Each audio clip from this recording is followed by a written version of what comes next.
All right, welcome back to Bayou Time. Got a lot of things happening, talking about the pipe bombs in a vehicle in Lockport. You just heard Trooper Brian Zarang giving us the information on that. We're talking about turtle excluding devices. You can see it right behind me on the screen. So a lot to talk about. Let's go back to the phone lines. HTV, welcome to Bayou Time. What would you like to talk about tonight? Hey, man, it's Tricky Ricky again. I know you don't like two calls in one, but I want to bring your attention to something that was on TV. Okay. It was stating that the government is funding treadmills for shrimp, pickled pickles, a study on pickled pickles, and as well as cotton studies. So I'd appreciate it if some of our local congressmen or statesmen that just call, like Gordy or somebody, would explain this foolish government spending to me and the people of the Tri-Parish area. All right. And I want to give me a shout-out to Fast Phil and Vanolia, a.k.a. Badento. All right, go back to Ms. Howell. Oh, I don't think so, Bobo. All right, HTV, you're on the air. Go ahead, please. Hi there, Martin. How you doing tonight? Just fine. Good. Yeah, Martin, wasn't Butch Gotro one of the movers and shakers in this? The only word I could describe this redistricting plan would be a vulgar word, so I just won't even mention it. But wasn't he one of the movers and shakers in putting this together? Yeah, well, what happened was he didn't get up and back Senator Chabert when he got up and gave a passionate talk, and that was the big thing, that him and the state president, the Senate president, Joe Chesson, didn't get up and back the talk by Senator Chabert, and it only failed by 1 or 2 votes to get it back in committee. I think I could be wrong. That seems like ancient history, but also there were a few things that they've been at odds about. Yeah, but how does this redistricting plan really benefit the South Louisiana area? You know, I mean, it just is. Well, I can't even use the word to describe it. Well, you know, and it makes sense now that if he's so anti-Jindal, and Jindal was pushing the plan, he was just going to vote against it no matter what. You know, yes, but there were a few other things that they were at odds about the stimulus money, when the governor didn't want to take the stimulus money because he didn't believe in it. Senator Gotro wanted to take it. Not only that, they were at odds there. Not only not believing in it, but if Governor Jindal had taken that money, then that would have put us on the hook for a lot of government spending after the stimulus program ended. Mm-hmm. So, you know, they'd start these programs up, the government would fund it, the federal government would fund it temporarily, and then the state would be on the hook. Yeah. But, you know, Senator Gotro was talking about Governor Jindal never came to talk to him. He only met him one time. Doesn't the door swing both ways? No, it does, and that's why, matter of fact, I alluded to it in the interview with him, that other people would call up and knock him for the letter he's sitting in, and you see it happen. It works all the time on Bayou Time. Somebody says something, somebody else calls up and gives you the other side. So you're right, it does work both ways. Yeah, and, you know, in all due deference to one of your earlier callers, Martin, seems like an older lady talking about the TEDs. Since when does someone dropping turtles from an airplane trying to supposedly sabotage the shrimpers, how does that become the, quote, damn Republicans, unquote, trying to put us out of work? I was waiting for the first call on that. When she said that, I said, somebody's going to call, and I wanted to see how long, and you're the first one that actually, not probably that didn't hear it, but you're the first one that makes a comment on it. Well, Martin, a lot of people don't listen, you know, and they just, a lot of people want to be led about. You know, we need to be aware of our surroundings and what's going on. And, you know, Mr. Dove said that, you know, we need the National Guard troops down in Fouchon. I don't think we need to go there. But the cost of freedom is eternal vigilance. Oh, that's no you know, doubt. And those troopers need to be watching what's going on. But, you know, and trying to read between the lines a little bit with the state trooper there, it sounded like maybe these were little small pipe bombs, about like firecrackers. You know, but it's still illegal. I don't know. According to just reading up a little bit more from a quote from just to make it, let's see, I'll just say We believe that this situation could have been a grave situation, and that's from Austin Banks, who's with the ATF. We don't know what the intent was, but we do know that this is a destructive device created to cause harm and damage. So I think it's probably a little more than a firecracker. Well, ATF, you know, I've got very little use for them, and you know, with the stuff like going on in Mexico and the straw purchase thing and peddling the guns to Mexico and all of that backfiring on them, the BATF is going to make a big thing out of everything, you know, to try to pad their need, I guess, you know. And same thing with Waco, you know. Koresh was well known in the area. He had a little yellow Camaro, I think it was yellow. I might be wrong on the color, but you know, it was quite visible. He left the compound quite often, and they could have stopped him on a regular highway traffic stop anytime they wanted. But the BATF loaded up a cattle car full of reporters, and you know, they're black-booted thugs, if you will, and went and made a raid on the compound. You know, and it's still up in the air who shot first. Yeah, I don't know enough about that. I don't know enough about that to make it educated yet, but it sounds like you well read on it. So yeah, I don't believe everything the government tells me, Martin. Yeah, no. They've lied to us before, and I'm sure they'll lie to us again. Well, all right. We certainly appreciate the feedback for sure. Okay, you have a good night. You too. Thank you. Bye-bye. HTV, welcome to Bayou Time. You're on the air. Go ahead, please. Yes, can you hear me? Yeah, if Jason could just give me a little more volume on the IB, I'll hear you loud and clear. Go ahead, please. Can you hear me, sir? I'm trying my best. Go ahead. Okay. They want to know Charlie Season was closed Saturday. Is it open in Lake Boudreaux or not? Okay, Jason, maybe you could help me with that. I'm not sure. All right, we're gonna try to get your. I think she's asking about the shrimping boundaries closing. And what I tell you what, ma'am, if I could, I'll pull up the boundaries for you in a few short minutes and show you what's actually closed. Can we do that? Okay, good. All right, I appreciate it. Sound like your horse or something. Yes, sir. All right, we'll try to help you out. Okay. Okay. Thank you. Thanks. HTV, welcome to Bayou Time. You're on the air. Go ahead, please. Cherry Jackson, comment on Butch's comments on the governor. All right, go ahead. Go ahead. He made some comments about him speaking in North Louisiana churches. I'd like to inform the public that he's spoken within 2 miles of Butch's house. Okay. And as far as expenses, that he drove down with one aide. No garage, no helicopters, no nothing.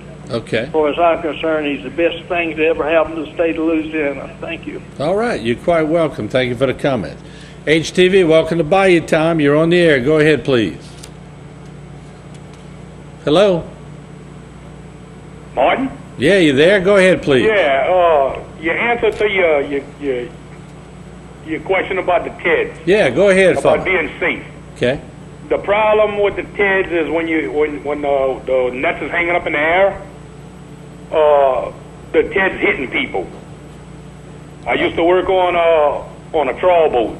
Okay. And this was about 15, 18 years ago. Okay. And we had a guy from, we was fooling around with the TEDs and the big trawls. And had a lot of people getting hurt with the TEDs, you know, swinging in the air and hitting them when they was trying to get crab traps out the webbing or getting tires out the webbing. Okay. The TEDs was hitting them in the head, busting their head open. Far as turtles in shallow water, you're not going to catch any turtles in the shallow water. Okay. With the brackish water we got down here and the chemicals coming out the river, the turtles won't survive over here. All right. I used to trawl in Texas a lot. Over there, it's a lot of salt water. They don't have too much brackish water in Texas. Okay. But I came from a family where my dad, my grandfather, everybody trawled. And I trawled ever since I was real young, and I ain't never caught turtles. And I think that's my point. My point is that going after a whole industry And there ain't a whole heck of a lot of fuss. I mean, there's not a lot of proof in the pudding here about the turtles, because obviously the turtles have lived because they're still around, but I think they're sort of picking on the shrimping industry myself. They are, Martin. And we had a guy on a boat with us that was with the Teds, and we used to pull 2 trawls with Teds and 2 trawls without Teds to compare the catch. Right. And if the side without the Teds caught 10, 12 baskets of shrimp, the side with the Teds only caught 5, 6 baskets. So and I have pictures. So it's about 40% to 100%. Oh yeah, and I have pictures when with the guy on the boat, you know, taking pictures of one side with the Teds and the side without the Teds and comparing them. And we had an episode on a boat where this guy took off the side with no Teds and was putting shrimp on the side with the Teds to try and make the Teds look good. Okay. All We right. wound up going into a random staff and dropping this guy off on a beach But I wish because I of what could- he did. And I'm gonna ask the shrimpers to do this for me, including yourself. I know you don't. You said you don't shrimp anymore, but if we can get the word out with these iPhones nowadays, you could take video. If somebody sees the feds, or somebody's in a plane dropping turtles, or somebody's doing something to make the playing field unfair, I'd sure like to get some video, because that you know we'll expose them. I mean, because that's crazy what I'm hearing tonight. Well, the shrimpers need all the help they can get. They need all the help they can get because the Teds and the skimmers is not going to work. Okay. The skimmers only push like an hour, hour and a half. Right. So they're picking up every hour, hour and a half, where the bigger Teds on the bigger trawls, you might pull for 2 hours, 3 hours, 4 hours at a time. Okay. But with the skimmers, you're always in shallow water. You're in 2, 3 foot of water all the time. Right. Very seldom you're in deep water. So where the skimmers is at, you're not going to catch turtles unless you're on the outside the beach. The Okay. smaller boats is all working inshore in the lakes, inland lakes. So you're not going to see turtles up in there. And that's what I was waiting on. I was waiting for somebody to sort of educate me, and I appreciate the information because, I mean, I don't trawl for a living. I mean, I used to go trawling with my dad. He did it recreational, but that was way back in the day. But I'm not going to claim I ever made a living from doing it. A lot of people have lost their living, so I think we got to band together and try to help people here. Well, it's back to what you had said earlier. They're trying to knock the commercial fishermen out of business. You know, they're trying to mess up an industry, and they're going to have a lot of people that'll be affected by this. Yeah. My whole family trawled.